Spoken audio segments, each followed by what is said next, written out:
சே எப்பா யமதர்ம கணக்கப்பா.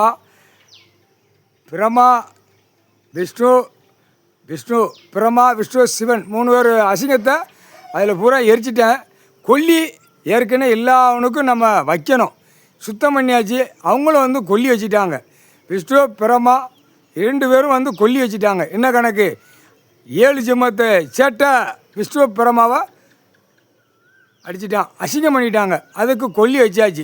அட்டாமட்டிக்க எந்த கோயிலும் எந்த சாமி எங்கேயுமே யாருமே இராது. அப்போ முடிஞ்சு போச்சு, கணக்கு முடிஞ்சு போச்சு. இப்போ கணக்கு மானிட பேலத்தை அடக்கணும், அடக்கிற கணக்கு. இப்போ அமைச்சர்கள் வாரிசு வரைக்கும் கொல்லி வச்சாச்சு.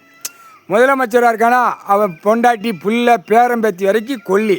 இன்னுமா வளராது தளராது, அடிபட்டு போகும்.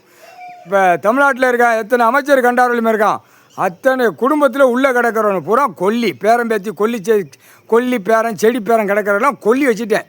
ஆட்டோமேட்டிக்காக போயிடும், அந்த டைம் போவோம். இப்போ கணக்கு போட்டாச்சு. அப்படியே ஆகா ஓஹோன்னு காலை தூக்கிட்டு நிற்பான். நீ ஏட்டு தூக்கிட்டு நில்றா அப்படிங்கிற கணக்கு அவன் பார்க்கணும். மானிட தமிழ்நாட்டில் அவனும் இந்த எழுத்தில் பேனா எழுத்தில் கொல்லி வச்சாச்சு.